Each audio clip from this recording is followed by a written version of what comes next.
Hey everyone, Rylan jumping in here before the video gets started.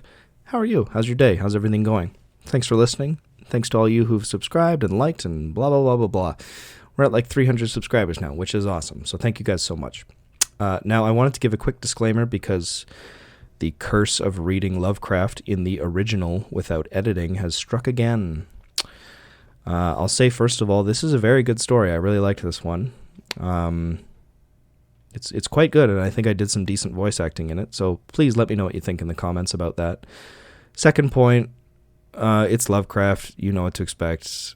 He put the N-word in the story like 1,000 times, and because I committed myself to reading his stories in the original, you're going to hear me say that word a lot. So, luckily, it's never in the case of an actual person. It's just the name of a cat. So, yeah. I thought about changing it. I thought about reading it in the original. Apparently, in a lot of edited versions, they changed the name of the cat to Black Tom, but I didn't know that until I had already finished the 1-hour recording. And I didn't want to break my promise, and I didn't want to re-record the whole entire thing. So, you're going to hear some words that we don't say too much nowadays. But the story's still good, regardless. It's actually probably one of the best ones I've read so far. So ignore that. Be warned that word is going to be in the video a lot. So if you don't like that, you can go check out something else. But if you don't mind, I just wanted to give you guys a heads up before you hear it. So hope you enjoy the story. Thanks so much, guys, for listening and everything. And if you like Lovecraft and you like all those other things I read, why don't you subscribe to the channel? Hit that little like button and click the little bell thingy-majig. It helps me out. It makes me feel good about myself. So thanks, guys. This is The Rats in the Walls by H.P. Lovecraft. On the 16th of July, 1923, I moved into Exham Priory after the last workman had finished his labors. The restoration had been a stupendous task, for little had remained of the deserted pile but a shell-like ruin. Yet, because it had been the seat of my ancestors, I let no expense deter me. The place had not been inhabited since the reign of James I, when a tragedy of intensely hideous, though largely unexplained, nature had struck down the master, 5 of his children, and several servants, and driven forth under a cloud of suspicion and terror the 3rd son, my lineal progenitor, and the only survivor of the abhorred line. With this sole heir denounced as a murderer, the estate had reverted to the crown, nor had the accused man made any attempt to exculpate himself or regain his property. Shaken by some horror greater than that of conscience or the law, and expressing only a frantic wish to exclude the ancient edifice from his sight and memory, Walter de la Poer, 11th Baron Exham, fled to Virginia, and there founded the family which by the next century had become known as Delapoer. Exham Priory had remained untenanted, though later allotted to the estates of the Norris family, and much studied because of its peculiarly composite architecture, an architecture involving Gothic towers resting on a Saxon or Romanesque substructure, whose foundation in turn was of a still earlier order or blend of orders, Roman, and even Druidic or native Cymric, if legends speak truly. This foundation was a very singular thing, being merged on one side with the solid limestone of the precipice, from whose brink the priory overlooked a desolate valley 3 miles west of the village of Anchester. Architects and antiquarians loved to examine this strange relic of forgotten centuries, but the country folk hated it. They had hated it hundreds of years before, when my ancestors lived there, and they hated it now, with the moss and mold of abandonment on it. I had not been a day in Anchester before I knew I came of an accursed house, and this week workmen have blown up Exham Priory and are busy obliterating the traces of its foundation. The bare statistics of my ancestry I had always known, together with the fact that my first American forebear had come to the colonies under a strange cloud. Of details, however, I had been kept wholly ignorant through the policy of reticence, always maintained by the Delapores. Unlike our planter neighbors, we seldom boasted of crusading ancestors or other medieval and Renaissance heroes, nor was any kind of tradition handed down, except what may have been recorded in the sealed envelopes left before the Civil War by every squire to his eldest son for posthumous opening. The glories we cherished were those achieved since the migration, the glories of a proud and honorable, if somewhat reserved and unsocial, Virginia line. During the war, our fortunes were extinguished, and our whole existence changed by the burning of Carfax, our home on the bank of the James. My grandfather, advanced in years, had perished in that incendiary outrage, and with him the envelope that bound us all to the past. I can recall that fire today as I saw it then at the age of 7, with the Federal soldiers shouting, the women screaming, and the Negroes howling and praying. My father was in the army, defending Richmond, and after many formalities, my mother and I were passed through the lines to join him. When the war ended, we all moved north, whence my mother had come, and I grew to manhood, middle age, and ultimate wealth as a stolid Yankee. Neither my father nor I ever knew what our hereditary envelope had contained, and as I merged into the grayness of Massachusetts business life, I lost all interest in the mysteries which evidently lurked far back in my family tree. Had I suspected their nature, how gladly I would have left Exham Priory to its moss, bats, and cobwebs. My father died in 1904, but without any message to leave me, or to my only child, Alfred, a motherless boy of 10. It was this boy who reversed the order of family information, for, although I could only give him jesting conjectures about the past, he wrote me of some very interesting ancestral legends when the late war took him to England in 1917 as an aviation officer. Apparently, the Delapores had a colorful and perhaps sinister history, for a friend of my son's, Captain Edward Norris of the Royal Flying Corps, dwelt near the family seat at Anchester, and related some peasant superstitions which few novelists could equal for wildness and incredibility. Norris himself, of course, did not take them seriously, but they amused my son, and made good material for his letters to me. It was this legendary which definitely turned my attention to my transatlantic heritage, and made me resolve to purchase and restore the family seat which Norris showed to Alfred in its picturesque desertion, and offered to get for him at a surprisingly reasonable figure, since his own uncle was the present owner. I bought Exham Priory in 1918, but was almost immediately distracted from my plans of restoration by the return of my son as a maimed invalid. During the 2 years that he lived, I thought of nothing but his care, having even placed my business under the direction of partners. In 1921, as I found myself bereaved and aimless, a retired manufacturer no longer young, I resolved to divert my remaining years with my new possession. Visiting Anchester in December, I was entertained by Captain Norris, a plump, amiable young man who had thought much of my son, and secured his assistance in gathering plans and anecdotes to guide in the coming restoration.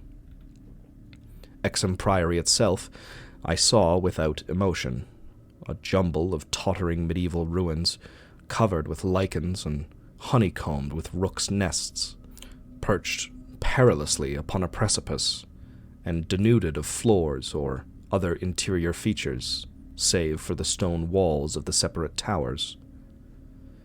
As I gradually recovered the image of the edifice as it had been when my ancestor left it over 3 centuries before, I began to hire workmen for the reconstruction.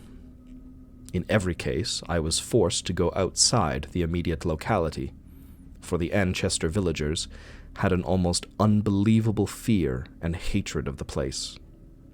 This sentiment was so great that it was sometimes communicated to the outside laborers, causing numerous desertions, whilst its scope appeared to include both the priory and its ancient family. My son had told me that he was somewhat avoided during his visits, because he was a Delapore, and I now found myself subtly ostracized for a similar reason, until I convinced the peasants how little I knew of my heritage. Even then they sullenly disliked me, so that I had to collect most of the village traditions through the mediation of Norris. What the people could not forgive, perhaps, was that I had come to restore a symbol so abhorrent to them, for, rationally or not, they viewed Exham Priory as nothing less than a haunt of fiends and werewolves. Piecing together the tales which Norris collected for me, and supplementing them with the accounts of several savants who had studied the ruins, I deduced that Exham Priory stood on the site of a prehistoric temple, a druidical or anti-druidical thing, which must have been contemporary with Stonehenge. That indescribable rites had been celebrated there, few doubted, and there were unpleasant tales of the transference of these rites into the Sibylle worship which the Romans had introduced. Inscriptions still visible in the subcellar bore such unmistakable letters as DIV, OPS, Magna Mater, sign of the Magna Mater, whose dark worship was once vainly forbidden to Roman citizens. Anchester had been the camp of the 3rd Augustan Legion, as many remains attest, and it was said that the Temple of Sibylle was splendid and thronged with worshippers who performed nameless ceremonies at the bidding of a Phrygian priest. Tales added that the fall of the old religion did not end the orgies at the temple, but that the priests lived on in the new faith without real change. Likewise was it said that the rites did not vanish with the Roman power, and that certain among the Saxons added to what remained of the temple and gave it the essential outline it subsequently preserved, making it the center of a cult feared through half the Heptarchy. About 1000 A.D., the place is mentioned in a chronicle as being a substantial stone priory, housing a strange and powerful monastic order, and surrounded by extensive gardens which needed no walls to exclude a frightened populace. It was never destroyed by the Danes, though after the Norman conquest it must have declined tremendously, since there was no impediment when Henry III granted the site to my ancestor, Gilbert de la Poer, 1st Baron Exham, in 1261. Of my family before this date there is no evil report, but something strange must have happened then. In one chronicle there is a reference to a de la Poer as cursed of God in 1307, whilst village legendary had nothing but evil and frantic fear to tell of the castle that went up on the foundations of the old temple and priory. The fireside tales were of the most grisly description, all the ghastlier because of their frightened reticence and cloudy evasiveness. They represented my ancestors as a race of hereditary demons, beside whom Gilles de Retz and the Marquis de Sade would seem the veriest tyros, and hinted whisperingly at their responsibility for the occasional disappearance of villagers through several generations. The worst characters, apparently, were the barons and their direct heirs. At least, most was whispered about these. If of healthier inclinations, it was said, an heir would early and mysteriously die to make way for another more typical scion. There seemed to be an inner cult in the family, presided over by the head of the house, and sometimes closed except to a few members. Temperament rather than ancestry was evidently the basis of this cult, for it was entered by several who married into the family. Lady Margaret Trevor from Cornwall, the wife of Godfrey, the second son of the 5th Baron, became a favorite bane of children all over the countryside, and the demon heroine of a particularly horrible old ballad, not yet extinct near the Welsh border, preserved in balladry too, though not illustrating the same point, is the hideous tale of Lady Mary de la Poer, who shortly after her marriage to the Earl of Shrewsfield was killed by him and his mother, both of the slayers being absolved and blessed by the priest to whom they confessed what they dared not repeat to the world. These myths and ballads, typical as they were of crude superstition, repelled me greatly. Their persistence and their application to so long a line of my ancestors were especially annoying, whilst the imputations of monstrous habits proved unpleasantly reminiscent of the one known scandal of my immediate forebears, that is, the case of my cousin, young Randolph de la Poer of Carfax, who went among the Negroes and became a voodoo priest after he returned from the Mexican War. I was much less disturbed by the vaguer tales of wails and howlings in the barren, windswept valley beneath the limestone cliff, of the graveyard stenches after the spring rains, of the floundering, squealing white thing on which Sir John Clave's horse had trod one night in a lonely field, and of the servant who had gone mad at what he saw in the priory in the full light of day. These things were hackneyed spectral lore, and I was at that time a pronounced skeptic. The accounts of vanished peasants were less to be dismissed, though not especially significant in view of medieval custom. Prying curiosity meant death, and more than one severed head had been publicly shown on the bastions, now effaced, around Exham Priory. A few of the tales were exceedingly picturesque, and made me wish that I had learnt more of comparative mythology in my youth.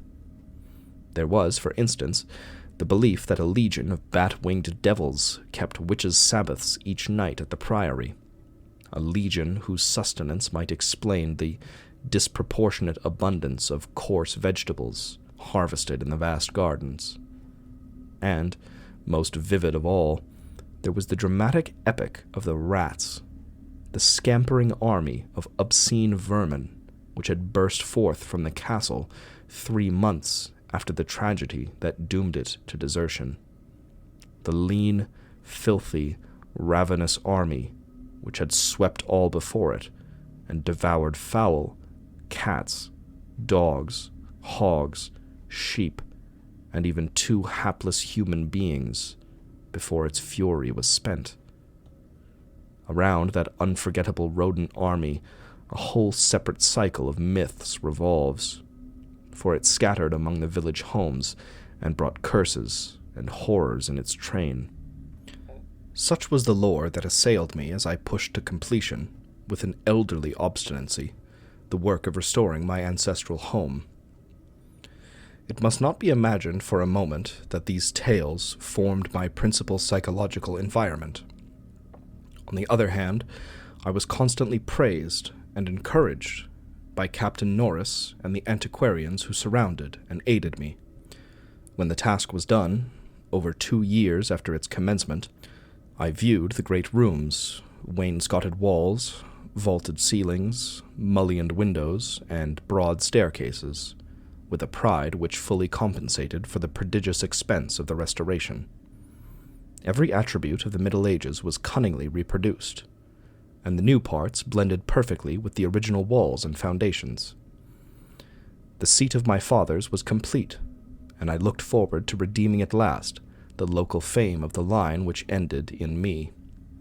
I would reside here permanently, and prove that a de la Poer, for I had adopted again the original spelling of the name, need not be a fiend. My comfort was perhaps augmented by the fact that, Although Exham Priory was medievally fitted, its interior was in truth wholly new and free from old vermin and old ghosts alike. As I have said, I moved in on July 16th, 1923. My household consisted of 7 servants and 9 cats, of which latter species I am particularly fond. My eldest cat, Niggerman, was 7 years old and had come with me from my home in Boston, Massachusetts. The others I had accumulated whilst living with Captain Norris's family during the restoration of the priory. For 5 days our routine proceeded with the utmost placidity, my time being spent mostly in the codification of old family data. I had now obtained some very circumstantial accounts of the final tragedy and flight of Walter de la Poer, which I conceived to be the probable contents of the hereditary paper lost in the fire at Carfax. It appeared that my ancestor was accused, with much reason, of having killed all the other members of his household, except for 4 servant confederates, in their sleep, about 2 weeks after a shocking discovery which changed his whole demeanor, but which, except by implication, he disclosed to no one, save perhaps the servants, who assisted him, and afterwards fled beyond reach. This deliberate slaughter, which included a father, 3 brothers, and 2 sisters, was largely condoned by the villagers, and so slackly treated by the law that its perpetrator escaped, honored, unharmed, and undisguised to Virginia, the general whispered sentiment being that he had purged the land of an immemorial curse. What discovery had prompted an act so terrible, I could scarcely even conjecture. Walter de la Poer must have known for years the sinister tales about his family, so that this material could have given him no fresh impulse. Had he, then, witnessed some appalling ancient rite, or stumbled upon some frightful and revealing symbol in the priory or its vicinity? He was reputed to have been a shy and even gentle youth in England. In Virginia he seemed not so much hard or bitter as harassed and apprehensive. He was spoken of in the diary of another gentleman adventurer, Francis Harley of Bellevue, as a man of unexampled justice, honor, and delicacy. On July 22nd occurred the first incident which, though lightly dismissed at the time, takes on a preternatural significance in relation to later events. It was so simple as to be almost negligible, and could not possibly have been noticed under the circumstances. For it must be recalled that since I was in a building practically fresh and new, except for the walls, and surrounded by a well-balanced staff of servitors, apprehension would have been absurd despite the locality. What I afterward remembered is merely this, that my old black cat, whose moods I know so well, and whose name I'm not going to say again, was undoubtedly alert and anxious to an extent wholly out of keeping with his natural character. He roved from room to room, restless and disturbed, and sniffed constantly about the walls, which formed part of the old Gothic structure. I realize how trite this sounds, like the inevitable dog in the ghost story, which always growls before his master sees the sheeted figure, yet I cannot consistently suppress it. The following day, a servant complained of restlessness among all the cats in the house. He came to me in my study, a lofty west room on the 2nd story, with groined arches, black oak paneling, and a triple Gothic window overlooking the limestone cliff and desolate valley. And even as he spoke, I saw the jetty form of Niggerman creeping along the west wall, and scratching at the new panels which overlaid the ancient stone. I told the man that there must be some singular odor or emanation from the old stonework, imperceptible to human senses, but affecting the delicate organs of cats even through the new woodwork. This I truly believed, and when the fellow suggested the presence of mice or rats, I mentioned that there had been no rats there for 300 years, and that even the field mice of the surrounding country could hardly be found in these high walls, where they had never been known to stray. That afternoon, I called on Captain Norris, and he assured me that it would be quite incredible for field mice to infest the priory in such a sudden and unprecedented fashion. That night, dispensing as usual with a valet, I retired in the West Tower chamber which I had chosen as my own, reached from the study by a stone staircase and short gallery, the former partly ancient, the latter entirely restored. This room was circular, very high, and without wainscoting, being hung with arras, which I had myself chosen in London. Seeing that Niggerman was with me, I shut the heavy Gothic door and retired by the light of the electric bulbs, which so cleverly counterfeited candles. Finally switching off the light and sinking on the carved and canopied four-poster, with the venerable cat in his accustomed place across my feet. I did not draw the curtains, but gazed out at the narrow north window which I faced. There was a suspicion of aurora in the sky, and the delicate traceries of the window were pleasantly silhouetted. At some time I must have fallen quietly asleep, for I recall a distinct sense of leaving strange dreams, when the cat started violently from his placid position. I saw him in the faint auroral glow, head strained forward, forefeet on my ankles, and hind feet stretched behind. He was looking intensely at a point on the wall somewhat west of the window, a point which to my eye had nothing to mark it, but toward which all my attention was now directed, and as I watched, I knew that Niggerman was not vainly excited. Whether the arras had actually moved, I cannot say. I think it did, very slightly, but what I can swear to is that behind it I heard a low, distinct scurrying, as of rats or mice. In a moment the cat had jumped bodily on the screening tapestry, bringing the affected section to the floor with his weight, and exposing a damp, ancient wall of stone, patched here and there by the restorers, and devoid of any trace of rodent prowlers. Niggerman raced up and down the floor by this part of the wall, clawing the fallen arras, and seemingly trying at times to insert a paw between the wall and the oaken floor. He found nothing, and after a time returned wearily to his place across my feet. I had not moved, but I did not sleep again that night.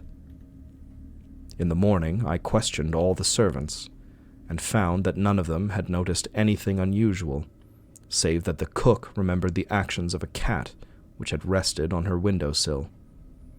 This cat had howled at some unknown hour of the night, awaking the cook in time for her to see him dart purposefully out of the open door, down the stairs.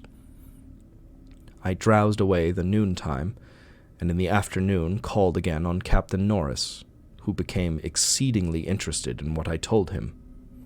The odd incidents, so slight yet so curious, appealed to his sense of the picturesque, and elicited from him an odd number of reminiscences of ghostly local lore. We were genuinely perplexed at the presence of rats, and Norris lent me some traps and Paris green, which I had the servants place in strategic localities when I returned.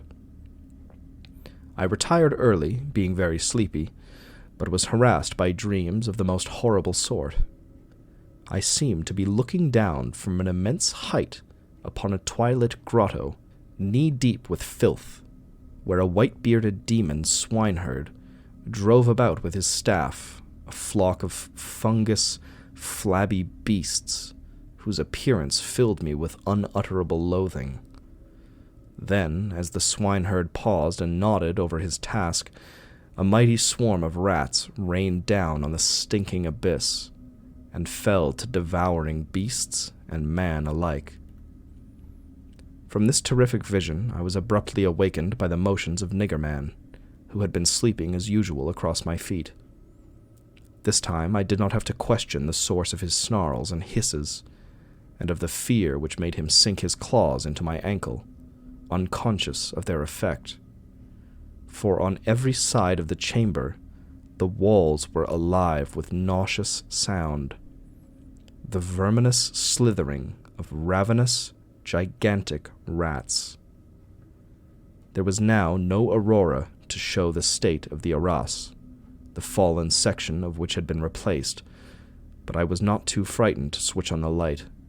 As the bulbs leapt into radiance, I saw a hideous shaking all over the tapestry, causing the somewhat peculiar designs to execute a singular dance of death. This motion disappeared almost at once, and the sound with it. Springing out of bed, I poked at the arras with the long handle of a warming pan that rested near, and lifted one section to see what lay beneath. There was nothing but the patched stone wall, and even the cat had lost his tense realization of abnormal presences.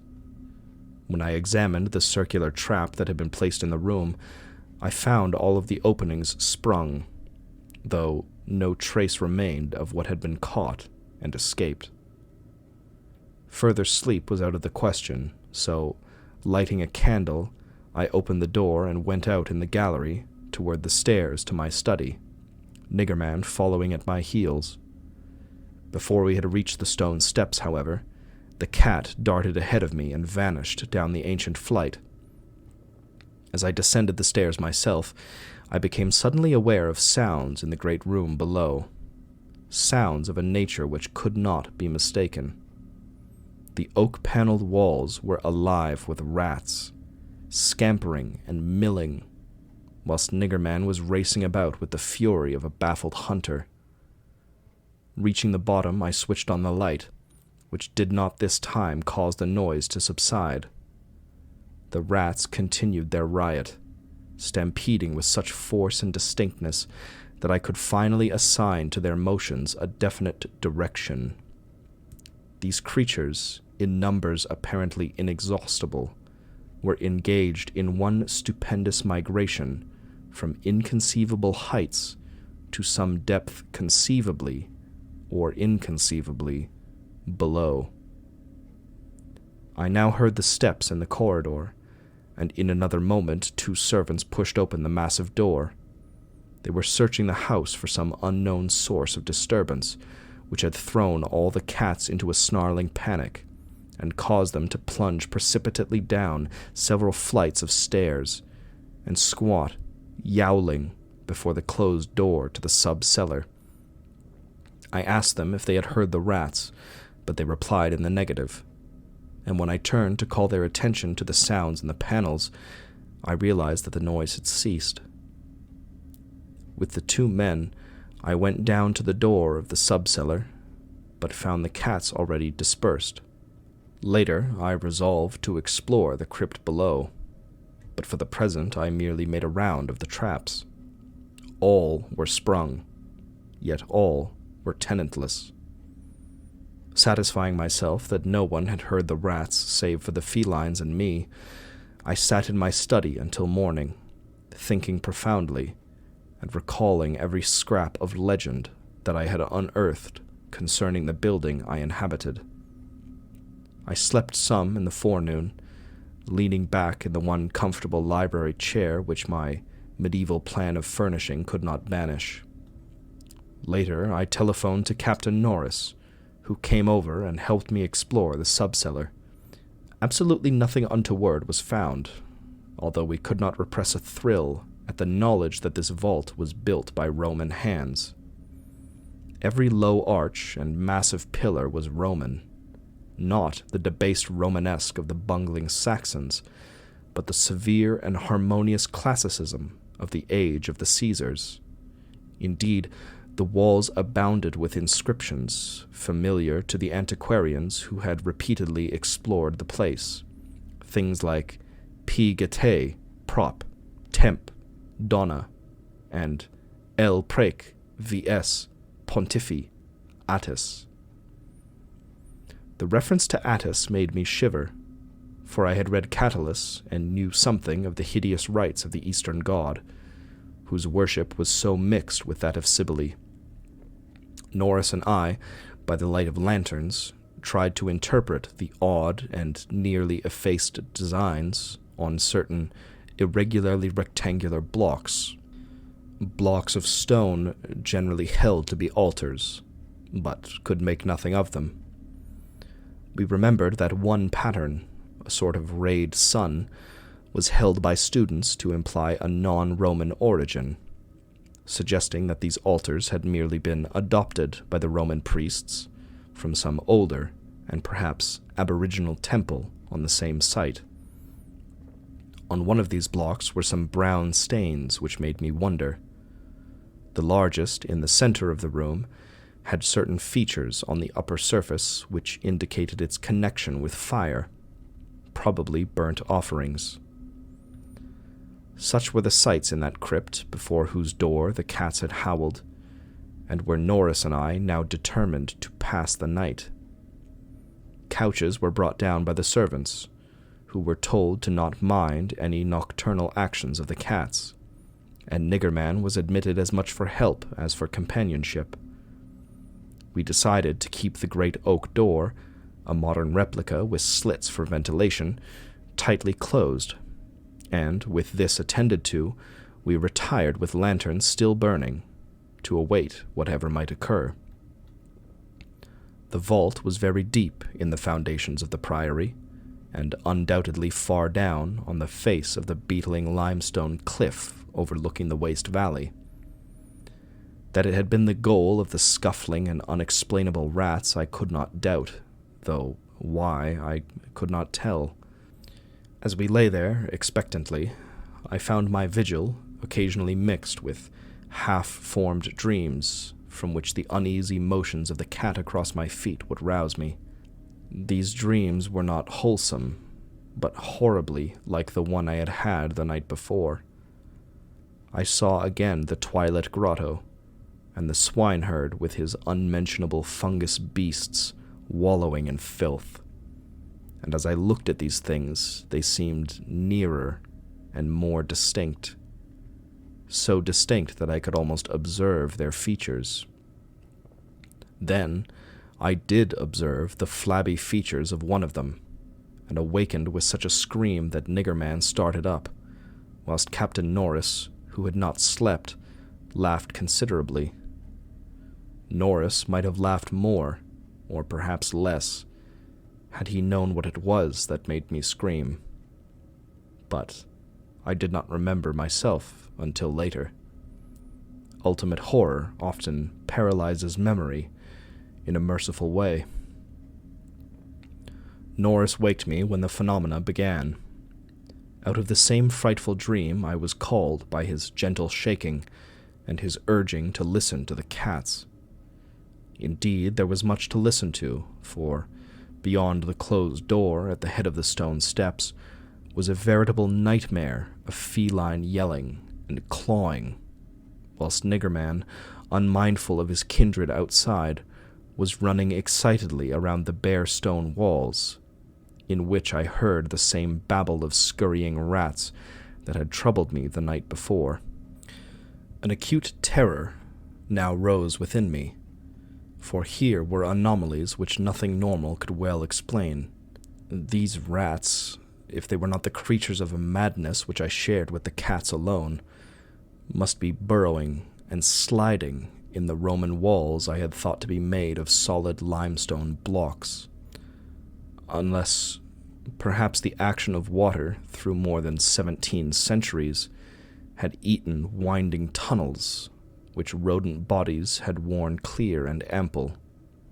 But even so, the spectral horror was no less, for if these were living vermin, why did not Norris hear their disgusting commotion?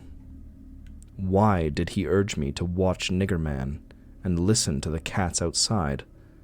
And why did he guess wildly and vaguely at what could have aroused them? By the time I had managed to tell him, as rationally as I could, what I thought I was hearing, my ears gave me the last fading impression of the scurrying, which had retreated still downward.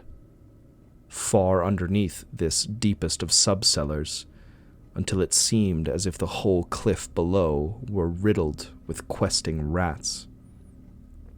Norris was not as skeptical as I had anticipated, but instead seemed profoundly moved.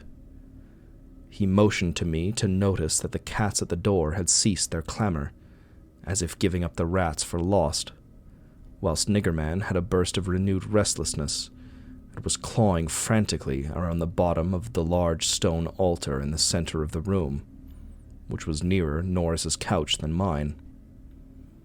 My fear of the unknown was at this point very great. Something astounding had occurred, and I saw that Captain Norris, a younger, stouter, and presumably more naturally materialistic man, was affected fully as much as myself, perhaps because of his lifelong and intimate familiarity with local legend. We could, for at the moment, do nothing but watch the old black cat as he pawed with decreasing fervor at the base of the altar, occasionally looking up and mewing to me in that persuasive manner which he used when he wished me to perform some favor for him. Norris now took a lantern close to the altar and examined the place where Niggerman was pawing, silently kneeling and scraping away the lichens of centuries which joined the massive pre-Roman block to the tessellated floor. He did not find anything, and was about to abandon his effort, when I noticed a trivial circumstance which made me shudder, even though it implied nothing more than I had already imagined. I told him of it, and we both looked at its almost imperceptible manifestation with the fixedness of fascinated discovery and acknowledgement. It was only this, that the flame of the lantern, set down near the altar, was slightly, but certainly, flickering from a draught of air which it had not before received, and which came indubitably from the crevice between the floor and altar, where Norris was scraping away the lichens. We spent the rest of the night in the brilliantly lighted study, nervously discussing what we should do next. The discovery that some vault, deeper than the deepest known masonry of the Romans, underlay this accursed pile, some vault unsuspected by the curious antiquarians of 3 centuries, it would have been sufficient to excite us without any background of the sinister.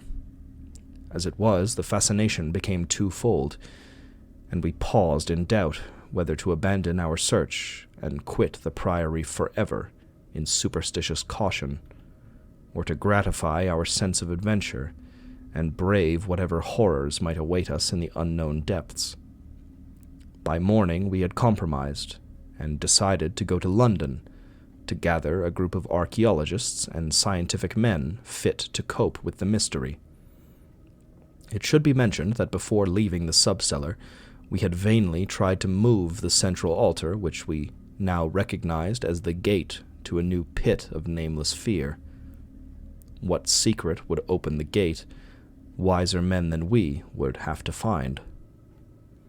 During many days in London, Captain Norris and I presented our facts, conjectures, and legendary anecdotes to 5 eminent authorities, all men who could be trusted to respect any family disclosures which future explorations might develop.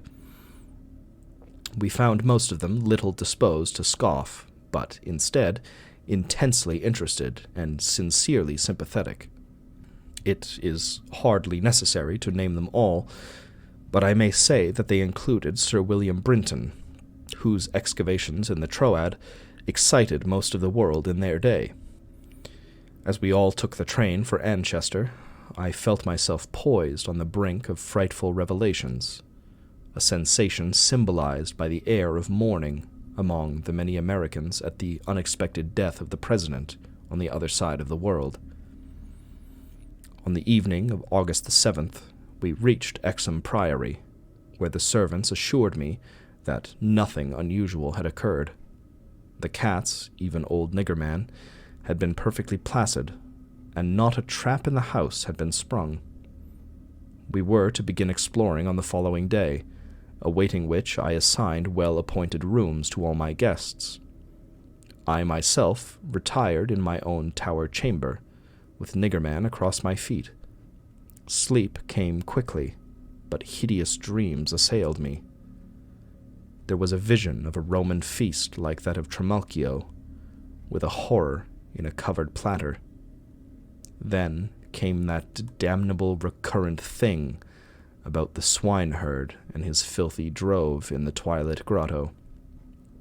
Yet when I awoke, it was full daylight, with normal sounds in the house below. The rats, living or spectral, had not troubled me, and Niggerman was quietly asleep.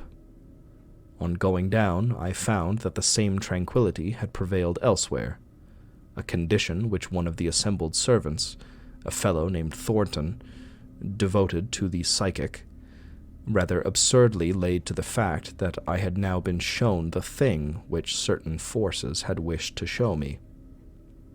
All was now ready, and at 11 a.m. our entire group of 7 men, bearing powerful electric searchlights and implements of excavation, went down to the sub-cellar and bolted the door behind us. Niggerman was with us, for the investigators found no occasion to despise his excitability, and were indeed anxious that he be present in case of obscure rodent manifestations. We noted the Roman inscriptions and unknown altar designs only briefly, for 3 of the savants had already seen them, and all knew their characteristics.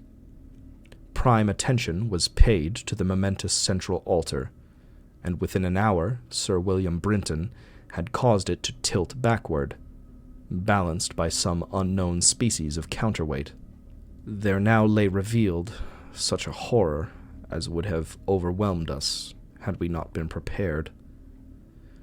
Through a nearly square opening in the tiled floor, sprawling on a flight of stone steps so prodigiously worn that it was little more than an inclined plane at the center, was a ghastly array of human or semi-human bones. Those which retained their collocation as skeletons showed attitudes of panic fear, and over all were the marks of rodent gnawing. The skulls denoted nothing short of utter idiocy, cretinism, or a primitive semi-apedom. Above the hellishly littered steps arched a descending passage, seemingly chiseled from the solid rock, and conducting a current of air. This current was not a sudden and noxious rush as from a closed vault, but a cool breeze with something of freshness in it. We did not pause long, but shiveringly began to clear a passage down the steps. It was then that Sir William, examining the hewn walls, made the odd observation that the passage, according to the direction of the strokes, must have been chiseled from beneath. I must be very deliberate now and choose my words. After plowing down a few steps amidst the gnawed bones, we saw that there was light ahead. Not any mystic phosphorescence, but a filtered daylight which could not have come except from unknown fissures in the cliff that overlooked the waste valley.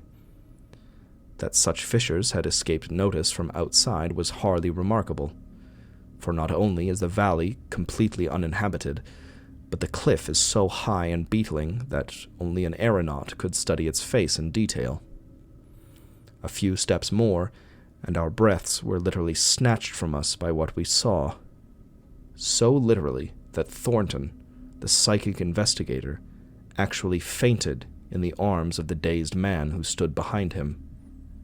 Norris, his plump face utterly white and flabby, simply cried out inarticulately, whilst I think what I did was to gasp or hiss and cover my eyes. The man behind me, the only one of the party older than I, croaked the hackneyed "My God" in the most cracked voice I ever heard. Of 7 cultivated men, Only Sir William Brinton retained his composure, a thing more to his credit because he led the party and must have seen the sight first. It was a twilit grotto of enormous height, stretching away further than any eye could see, a subterraneous world of limitless mystery and horrible suggestion. There were buildings and other architectural remains. In one terrified glance, I saw a weird pattern of tumuli, a savage circle of monoliths, a low-domed Roman ruin, a sprawling Saxon pile, and an early English edifice of wood. But all of these were dwarfed by the ghoulish spectacle presented by the general surface of the ground. For yards about the steps extended an insane tangle of human bones, or bones at least as human as those on the steps. Like a foamy sea they stretched, some fallen apart, but others wholly or partly articulated as skeletons. These latter invariably in postures of demonic frenzy, either fighting off some menace or clutching other forms with cannibal intent. When Dr. Trask, the anthropologist, stooped to classify the skulls, he found a degraded mixture which utterly baffled him. They were mostly lower than the Piltdown man in the scale of evolution, but in every case definitely human. Many were of higher grade, and a very few were the skulls of supremely and sensitively developed types. All of the bones were gnawed, mostly by rats, but somewhat by others of the half-human drove. Mixed in with them were many tiny bones of rats, fallen members of the lethal army which closed the ancient epic. I wonder that any man among us lived and kept his sanity through that hideous day of discovery. Not Hoffman or Huysmans could conceive a scene more wildly incredible, more frenetically repellent, or more gothically grotesque than the twilit grotto through which we seven staggered, each stumbling on revelation after revelation, and trying to keep for the nonce from thinking of the events which must have taken place there 300 years, or 1,000, or 2,000, or 10,000 years ago. It was the antechamber of hell, and poor Thornton fainted again when Trask told him that some of the skeleton things must have descended as quadrupeds through the last 20 or more generations. Horror piled on horror as we began to interpret the architectural remains. The quadruped things, with their occasional recruits from the biped class, had been kept in stone pens, out of which they must have broken in their last delirium of hunger or rat fear. There had been great herds of them, evidently fattened on the coarse vegetables whose remains could be found as a sort of poisonous ensilage at the bottom of huge stone bins older than Rome. I knew now why my ancestors had had such excessive gardens. Would to heaven I could forget. The purpose of the herds I did not have to ask. Sir William, standing with his searchlight in the Roman ruin, translated aloud the most shocking ritual I have ever known, and told of the diet of the antediluvian cult, which the priests of Cybele found and mingled with their own. Norris, used as he was to the trenches, could not walk straight when he came out of the English building. It was a butcher shop and kitchen. He had expected that, but it was too much to see familiar English implements in such a place, and to read familiar English graffiti there, some as recent as 1610. I could not go into that building whose demon activities were stopped only by the dagger of my ancestor Walter de la Poer. What I did venture to enter was the low Saxon building, whose oaken door had fallen, and there I found a terrible row of 10 stone cells with rusty bars. 3 had tenants, all skeletons of high grade, and on the bony forefinger of one I found a seal ring with my own coat of arms. Sir William found a vault with far older cells below the Roman chapel, but these cells were empty. Below them was a low crypt with cases of formally arranged bones, some of them bearing terrible parallel inscriptions carved in Latin, Greek, and the tongue of Phrygia. Meanwhile, Dr. Trask had opened one of the prehistoric tumuli and brought to light skulls which were slightly more human than a gorilla's, and which bore indescribable ideographic carvings. Through all this horror, my cat stalked unperturbed. Once I saw him monstrously perched atop a mountain of bones, and wondered at the secrets that might lie behind his yellow eyes. Having grasped to some slight degree the frightful revelations of this twilit area, an area so hideously foreshadowed by my recurrent dream, we turned to that apparently boundless depth of midnight cavern, where no ray of light from the cliff could penetrate. We shall never know what sightless Stygian worlds yawn beyond the little distance we went, for it was decided that such secrets are not good for mankind.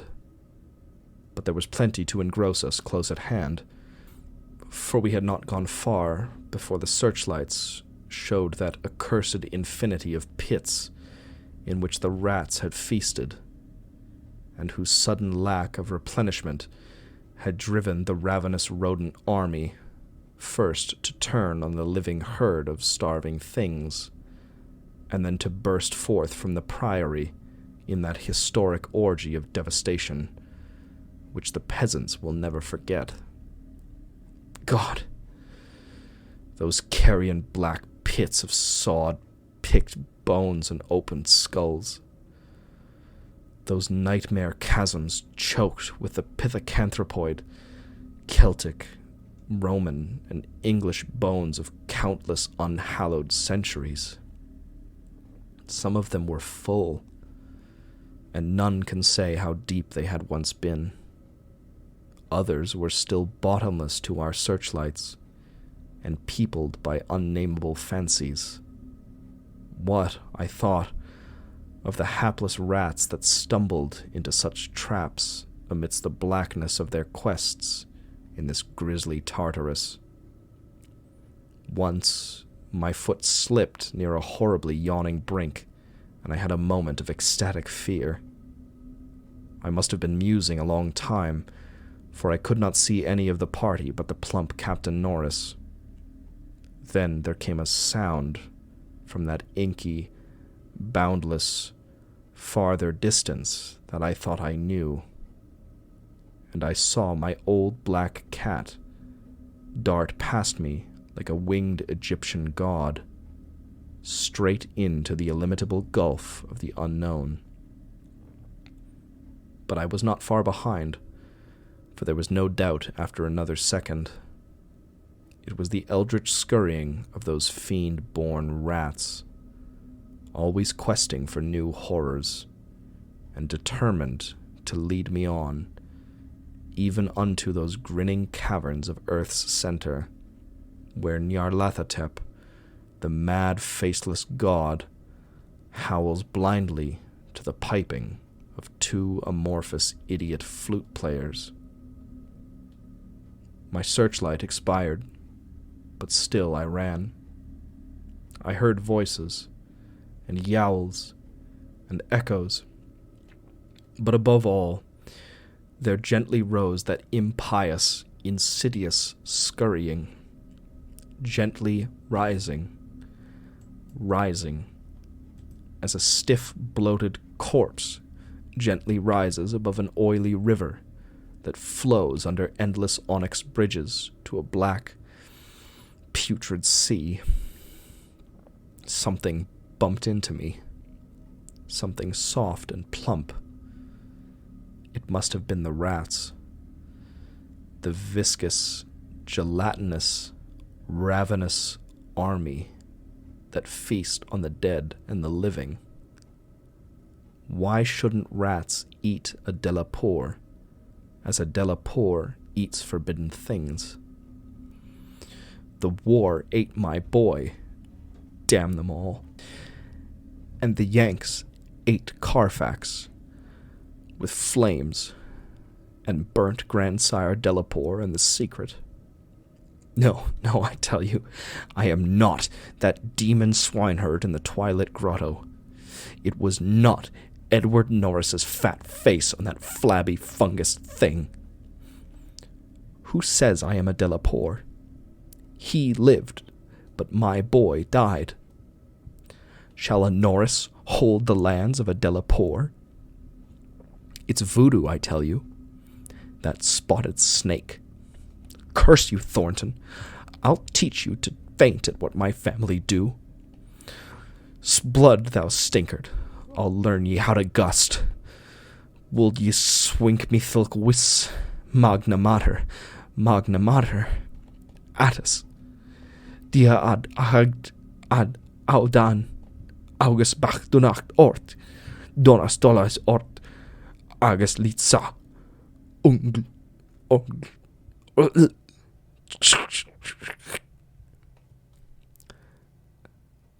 That is what they say I said when they found me in the blackness after 3 hours.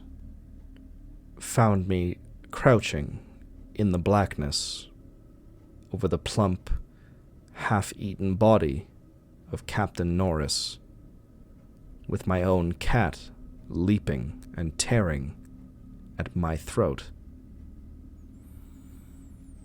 Now they have blown up Exham Priory, taken my nigger man away from me, and shut me into this barred room at Hanwell, with fearful whispers about my heredity and experiences. Thornton is in the next room, but they prevent me from talking to him. They are trying, too, to suppress most of the facts concerning the Priory. When I speak of poor Norris, they accuse me of a hideous thing. But they must know that I did not do it.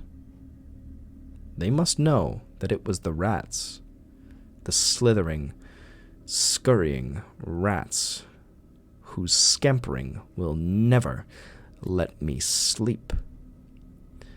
The demon rats that race behind the padding in this room and beckon me down to greater horrors than I have ever known.